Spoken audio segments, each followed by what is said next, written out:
오늘 우리가 함께 읽은 창세기 19장에는 소돔의 멸망과 그 중에서 구원받은 롯 가족의 이야기가 기록이 되어 있습니다. 오늘 본 19장의 이야기는 다음과 같은 네 문단으로 구분이 됩니다. 첫 번째로 1절에서 11절까지 천사의 소돔 방문과 그에 따른 소동에 대한 이야기를 기록하고 있고요. 12절부터 23절까지 이제 지체하고 주저하는 롯을 끝까지 보살피시는 하나님의 은혜가 기록되어 있습니다. 또 24절에서 29절까지는 소돔의 멸망과 롯의 아내의 죽음을 기록하고 있고요. 마지막으로 30절에서 38절까지는 모압과 암몬의 탄생에 대해서 이야기를 하고 있습니다. 자, 오늘은 조금 특별히 오늘 본문의 주인공인 인물 롯에 대해서 함께 강해의 말씀으로 준비해 보았습니다.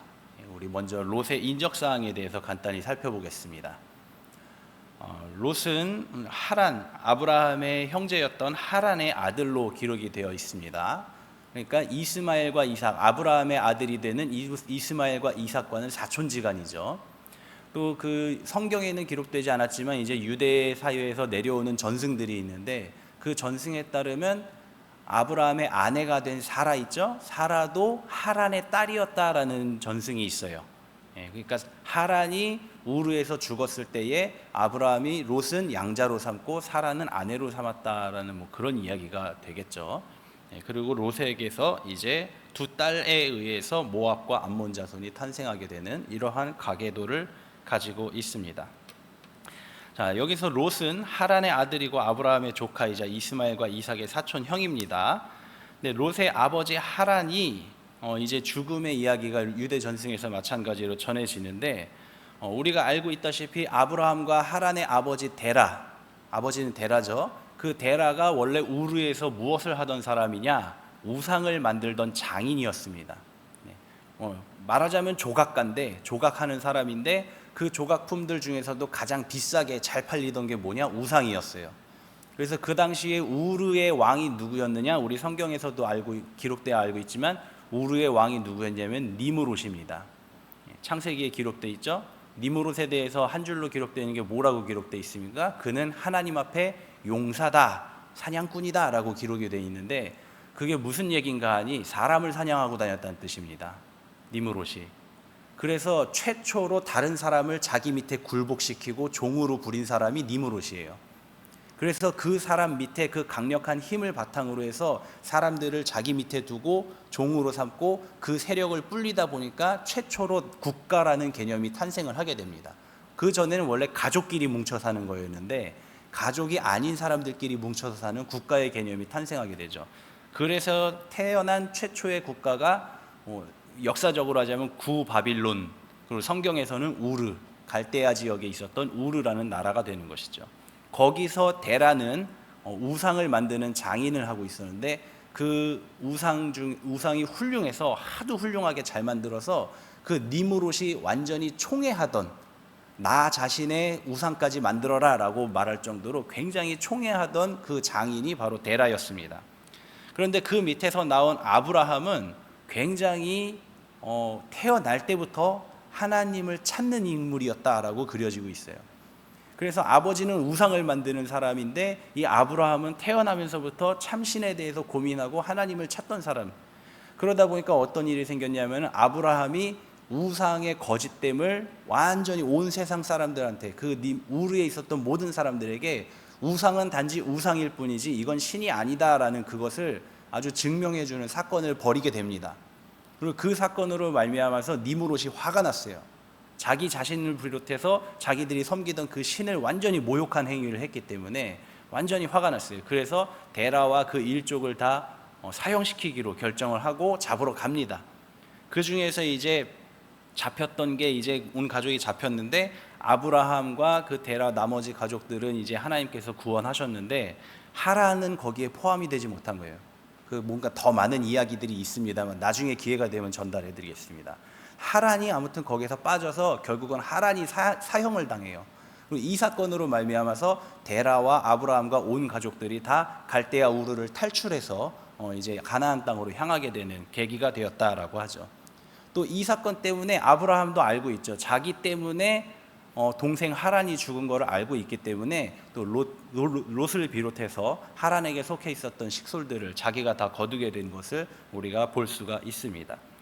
이때부터 아브라함은 어린 롯을 조카를 양자로 삼아서 기르면서 그 자신의 믿음, 하나님을 향한 믿음과 하나님을 향한 관계, 또 하나님께서 우리에게 가르쳐 주신 생활 방식, 생활 습관, 이 모든 것들을 다 롯에게 가르칩니다. 그래서 롯이 그것을 잘 받아 배웁니다. 그래서 심지어는 어느 정도까지였냐면은 아브라함에게 후사가 없었기 때문에, 후사가 굉장히 늦게 생겼죠. 그래서 후사가 없었기 때문에 아브라함의 그 많은 재산을, 그 많은 권세를 상속할 이가 누구냐라고 했을 때 첫 번째로 꼽는 것은 아브라함의 친구이자 굉장히 신실한 청직이었던 엘리에셀, 그리고 두 번째는 바로 아브라함의 첫째 아들이 되는 장자가 되는 이스마엘, 그리고 세 번째 상속자가 누구냐라고 얘기하면 롯을 꼽을 정도로 그렇게 아브라함 일가 중에서 굉장히 중요한 역할을 감당하고 있었던 인물이 바로 롯이다라는 것입니다. 자, 그런데 이 롯이 직접적으로 아브라함의 유산을 상속받지는 못했죠. 결국은 그 아브라함의 유산의 상속들은 모두 다 그 하나님의 약속의 자녀 이삭에게 넘어갔기 때문입니다. 그런데 그렇다고 해서 롯이 받은 그 축복이 적으냐? 결코 적지는 않았습니다. 우리가 알다시피 그 바로 앞에도 이제 기록이 되어 있습니다만은 롯이 가지고 있었던 재산, 양과 소떼, 그 다음에 아브라함의 떼와 이 서로가 같이 가나안 땅에 함께 있지 못할 정도로 엄청나게 많았다라고 해요. 그래서 결국은 롯과 아브라함이 분가를 하게 되죠. 그 정도로 많은 소유가 많았다, 그 정도로 부유했다라는 건 롯도 아브라함 옆에 있으면서 많은 축복을 받았다라는 뜻이 되겠습니다. 자, 그런데 이렇게 해서 분가하게 됐을 때에 아브라함이 이제 자기 조카이자 양자였던 롯에게 이제 먼저 권유하죠. 네가 먼저 선택해라. 네가 동으로 가면 난 서로 갈 거고, 네가 북으로 가면 나는 남으로 가겠다, 이야기를 하죠. 그리고서는 롯이 이제 둘러보더니 물도 있고 초장도 있고 무엇보다도 도시가 있었던 동편을 선택해서 나아갑니다. 그리고 아브라함은 그 선택을 보고서 그럼 난 서쪽으로 가겠다라고 해서 유대 광야로 가는 거예요. 롯은 목초지와 도시로 나아갔고 아브라함은 광야로 나간 거예요. 여기서 선택이 갈리게 된 것입니다.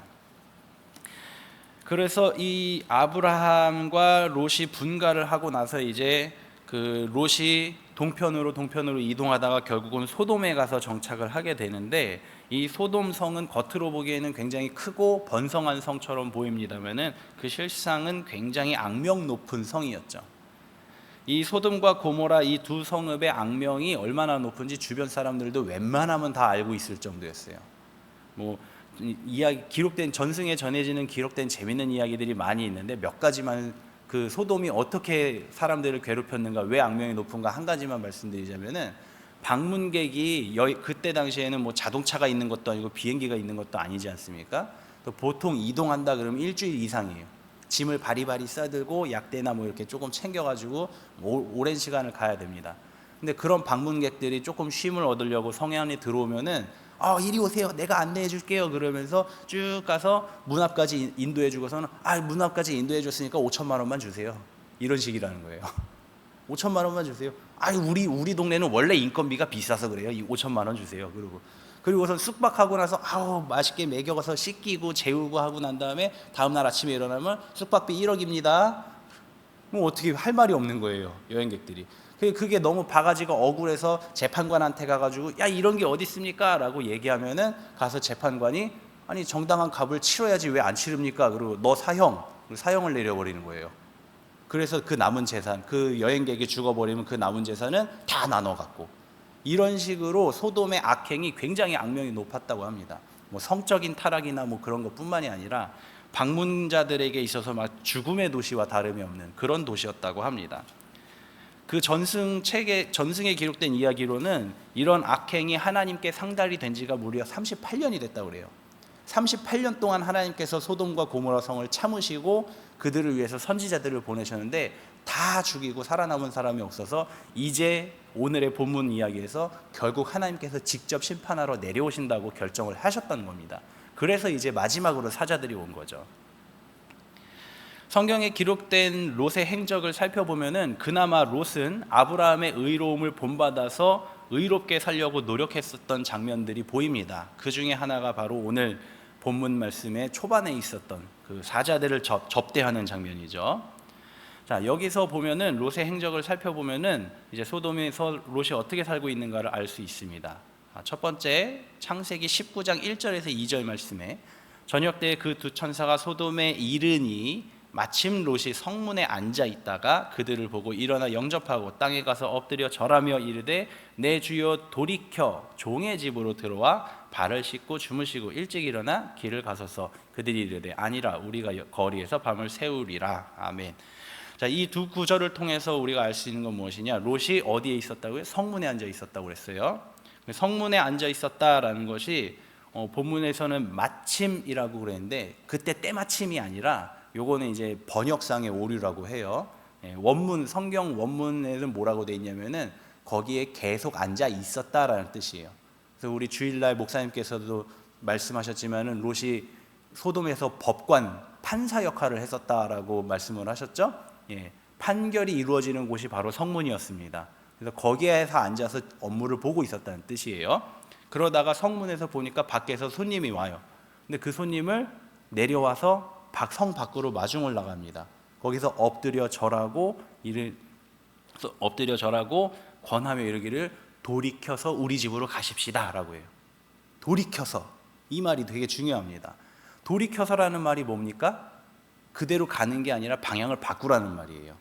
단순하게 얘기하면은 그냥 저쪽이 우리 집이니까 저쪽으로 갑시다 이렇게 얘기할 수도 있는데 조금 더 면밀하게 생각을 해보면은 성 안이 아니라 성 밖에 있었다는 뜻이 됩니다. 집이. 롯이 왜 그러면 성 밖에 집을 지었느냐, 거기서 머물었느냐 생각을 해보자면, 첫째는 롯의 직업이 판사도 있었지만은 그거 말고 다른 직업이 뭐냐면은 양치기였어요. 양과 소와 그 떼를 치는 사람이었죠. 그런 사람은 특성상 성 안에 머물 수가 없습니다. 이게 맨날 묘기로 나갔다 왔다 해야 되는데 그 도시 한가운데로 그 떼를 몰고 들어가고 할 수가 없기 때문에 성 밖에 머물죠. 종들만 그렇게 했을 수도 있기는 합니다. 아마 롯도 그랬을 가능성도 크다. 자, 그런데 이러한 모습을 이제 볼 수가 있는데요. 또 3절에 보면은 사자들을 집으로 맞이한 3절에 보면은 이제 사자들을 집으로 맞이한 롯이 사자들을 대접하는 내용이 기록되어 있습니다. 아브라함의 모습, 바로 18장에서 살펴봤던 아브라함의 모습과 차이점이 여기서 나타나는데요. 아브라함과 초반에는 똑같습니다. 마중 나갔고요, 엎드려 절했고요, 내 주여라고 표현을 했고요, 정중하게 한 거 다 똑같습니다. 아브라함의 한 행동과.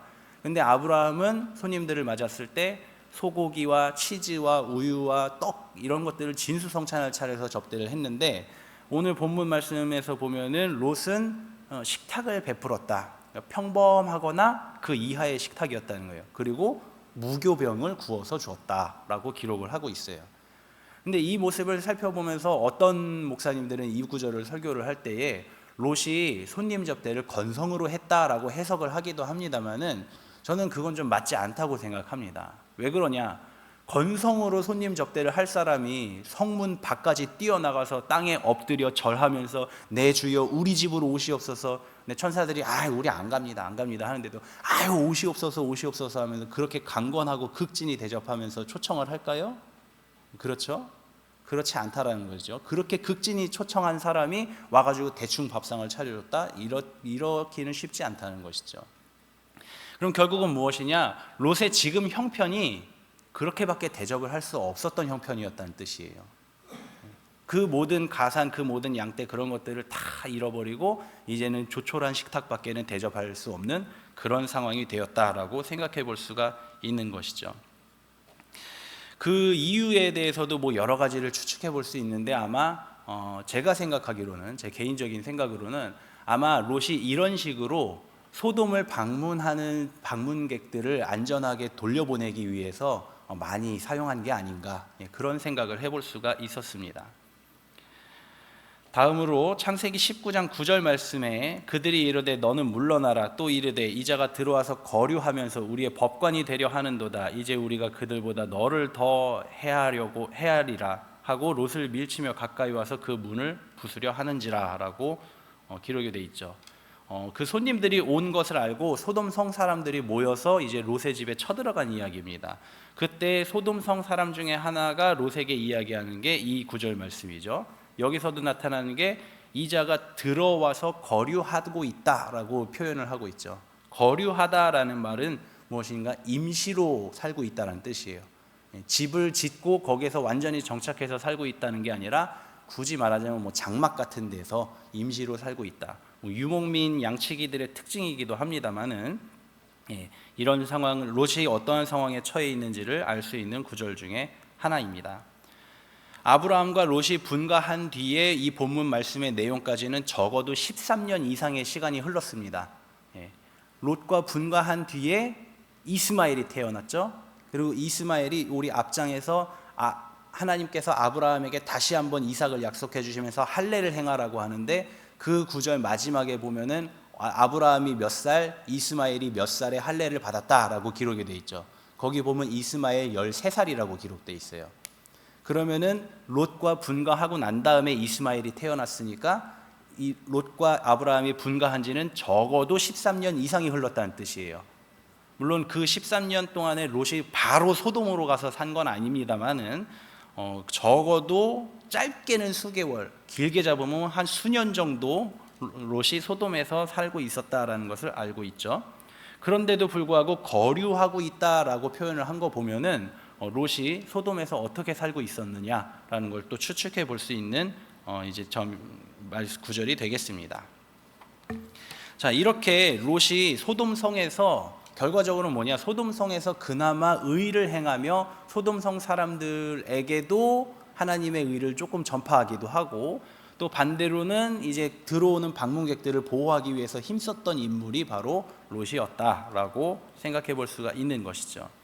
상황이 이렇다 보니 이제 하나님께서 심판을 내리실 때에도 하나님께서도 롯을 생각하지 않으실 수가 없었다는 것입니다.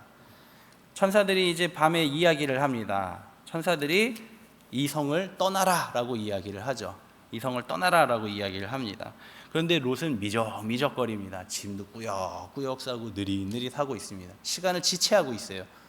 왜 그럴까요? 대충 여태까지 말씀의 흐름상 생각해 보면은 롯이 이 성의 멸망에 대해서 얼마나 안타까워하고 있었는가에 대해서 볼 수 있는 구절인 거죠. 그저 꾸물거리는 성격이라고 보기보다는 그게 옳을 겁니다. 미적미적거리고 있으니까 결국 어떻게 합니까? 천사들이 롯과 그 가족들의 손목을 붙잡고 그냥 끌고 나갑니다. 그냥 짐이고 뭐고 챙길 것도 없이 그냥 무조건 끌고 나가요. 그리고 성방 문에다가 이렇게 밀쳐놓고서 얼른 뛰라고, 저 앞 산까지 얼른 뛰어가라, 그렇게 이야기를 합니다. 그런데 여기서도 또 한 번 롯이 이제 미적거리는 게 나 저기까지 못 뛰어갑니다. 나랑 저희 식구들 우리 못 뛰어가요. 그러면서 그 소돔성 옆에 있었던 소알 성읍을 가르쳐요. 그 소알 성읍을 가리키면서 저 성은 작으니까 제가 저 성으로 가겠습니다. 저기는 작은 성읍이니까 저 정도는 좀 봐줘도 되지 않습니까? 그럼 내가 절로 숨을 테니까 저 성읍은 좀 봐주십시오 하고 이야기를 하는 거예요. 그래서 천사가 거기서 롯의 이야기를 들어서 그래 알았어, 내가 그럼 거기까지 봐줄 테니까 빨리 가, 아무튼 빨리 가, 나 지금 빨리 이 일 해야 돼, 그러면서 보내는 것이죠. 그래서 결국은 소알까지 가는데 아까 전에 제가 유대 전승에서도 계속 말씀드리고 있는데 그 전승상 소돔과 고모라 그다음에 그 주변에 있었던 다섯 성읍이 방금 앞서 말씀드린 것처럼 악명이 높은 성읍이었는데 그 성읍에 소알도 껴 있었어요. 작기는 했어도 소알도 의로운 도시는 아니었다는 뜻이죠. 그럼에도 불구하고 롯이 소알을 선택하고 거기를 구원해달라고 간청함으로 말미암아 소알은 멸망을 피할 수가 있었다라는 사실입니다. 자, 그런데 여기까지 이제 말씀을 살펴봤을 때에 그러면은 롯도 정말 의인입니까? 롯도 그러면 하나님 앞에 인정받은 의인 아닙니까? 라고 생각을 해볼 수가 있는데 안타깝게도 결론은 그게 아니었다라는 것이죠. 결론은 그게 아니었다는 겁니다. 하나님께서 만약에 롯이 진짜 하나님께 인정받은 의인이었다라면은 하나님께서 롯을 구원하셨다, 얘기는 거기서 끝났을 거예요. 그러나 오늘의 본문은 우리에게 전해주기를 롯이 구원받은 이유는 롯 개인의 하나님과의 관계 아니면 의로움, 그게 아니라 아브라함 때문에 롯을 살리셨다라고 기록을 전하고 있습니다. 본문 19장 29절 말씀입니다. 하나님이 그 지역의 성을 멸하실 때에, 곧 롯이 거주하는 성을 엎으실 때에 하나님이 아브라함을 생각하사 롯을 그 앞에서 없는 중에서 내보내셨더라라고 기록을 하고 있는 것이죠. 롯이 구원받은 이유는 결국은 아브라함 때문이에요. 아브라함이 하나님께 간청을 했었죠. 의인 50명이 있더라면, 45명이면 40명, 30명, 20명, 10명까지 얘기를 했잖아요. 그러면서 거기서 하나님께 아브라함이 참 대단한 게 뭐냐면 하나님께 따지기도 하죠. 하나님께 따진 게 무엇이냐? 아니, 의인을 악인과 함께 멸망시키는 게 이게 맞습니까? 이게 정말 의로운 하나님이라고 하실 수 있는 겁니까? 라고 항변을 해요. 그러니까 하나님이 아브라함의 그 이야기를 듣고서는 거기서는 더 이상 어떻게 하시지 못한 거예요. 그러다 보니까 의인 10명을 찾으라고 천사를 보냈는데 의인 10명이 없었던 겁니다. 볼 것도 없었어요. 그러다 보니까 그 중에서 그나마 의인이라고 할 수 있었던 인물 롯을 구출을 하셨다는 것이죠. 그것도 그냥 롯을 보고 평가하신 게 아니라 아브라함 때문에, 그래서 구원을 받을 수가 있었다는 것입니다.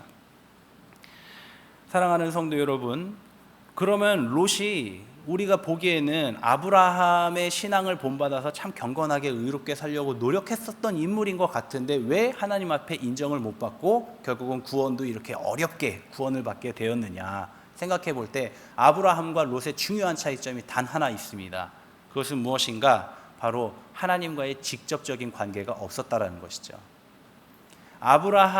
롯은 아브라함의 신앙을 본받고 아브라함의 의로운 행위를 본받았지만은 결국은 그건 아브라함에게 배운 대로 따라한 것이지 본인이 직접 하나님과 소통하고 본인이 직접 하나님과 만나는 그런 경험이 전혀 없었다라는 사실입니다. 그러다 보니까 롯의 의는 롯이 행한 의로움은 아브라함을 따라한 것이지 하나님과의 관계를 형성하기 위한 믿음을 기반으로 한 의가 아니었다라는 것을 알 수가 있습니다. 사랑하는 성도 여러분, 오늘날 교회에도 이런 롯과 같은 의를 행하는 사람들이 참 많습니다. 겉으로 보기에는 모이기에 힘쓰고 봉사도 열심히 하시고 사역도 많이 감당하시고 헌금 예물 드리는 거에 있어서도 누구보다 앞서서 하시고 다 너무 잘하시는 것처럼 보입니다. 다 모든 교인들이 칭찬합니다. 저분은 진짜 참 신앙인입니다. 칭찬을 합니다. 그런데 정작 중요한 하나님과의 만남, 하나님의 임재 체험이 없는 그런 하나님과의 직접적인 교류가 없는 그런 분들이 너무나도 많다라는 것이죠. 안타깝지만은 하나님과의 직접적인 교류가 없이 구원을 받기는 이렇게나 힘든 일이라는 것을 기억해야 합니다. 하나님과의 직접적인 체험이 있는 사람의 믿음과 하나님과의 직접적인 체험이 없는 사람의 믿음은 차이가 큽니다. 후자의 믿음, 직접적인 경험이 없는 그런 사람들의 믿음은 시험과 근심이 끊임이 없습니다. 그러나 직접적인 체험이 있는 사람들은 어떠한 시험이 와도 어떠한 거짓이 와도 흔들리지 않는 믿음이 있어요. 간단한 예를 한 가지 들어서 설명해 보겠습니다. 사자 아시죠? 사자 꼬리에 침이 있어요. 아셨나요? 사자 꼬리에 진짜로 침이 있어요. 여러분들은 제가 지금 말씀드려도 못 믿으시겠죠? 사자 꼬리에 무슨 침이 있어요? 그렇게 생각하실 텐데 진짜 있습니다. 저는 봤으니까 알아요. 누가 뭐래도 저는 봤기 때문에 그걸 믿어요. 근데 여러분들은 지금 반신반의하시 진짜인가? 목사님 농담하시는 건가? 그러시죠? 가서 한번 찾아보세요. 사자 꼬리에 진짜 침이 있어요. 바로 이겁니다. 직접 본 사람은 누가 뭐래도 믿어요. 온 세상 사람들이 그런 게 어딨어 라고 해도 내가 직접 봤기 때문에 그래 니들은 믿지 마, 나는 믿어. 내가 직접 봤는데 내가 직접 겪었는데, 이게 믿음이 되는 겁니다. 그런데 이게 없이 열심히 배우고 열심히 따라하고 한다 해도 이게 없이는 끊임없는 시험에 흔들릴 수밖에 없는 거예요. 끊임없이. 바로 이 차이가 평안하게 구원에 이르느냐 아니면은 힘겹고 어렵게 구원에 이르느냐의 차이를 만들게 된다라는 것이죠. 사랑하는 성도 여러분, 의로운 행실은 우리 성도의 옷입니다. 요한계시록에도 기록이 되어 있죠. 의로운 행실로 우리는 옷을 예복을 준비하고 입어야 됩니다. 그러나 더 중요한 건 무엇이냐? 그것은 구원받는 데 필수 조건이 아니라 구원받는 데의 필수 조건은 나와 하나님과의 직접적인 관계가 있어야 된다는 거예요. 체험이 있어야 된다는 거예요. 예수 그리스도를 통한 내 죄 사함의 체험, 거듭남의 체험, 하나님의 응성을 직접 듣는 체험, 그 체험이 우리 가운데 있어야 한다라는 것이죠. 이를 위해서 열심히 간구하시기 바랍니다. 하나님, 나에게 말씀해 주시고 나에게 체험을 주시고 확신을 주시옵소서 간구하고 기도하시기 바랍니다. 그리고 또한 우리 자녀들이 그 체험을 할 수 있도록 중보하며 기도하시기를 바랍니다. 그렇게 될 때에 나와 우리 가족들이 모두 다 구원에 이르고 또 흔들리지 않는 믿음 가운데서 믿음의 일가를 이루는 아름다운 복이 있게 되실 줄을 주님의 이름으로 간절히 축원합니다.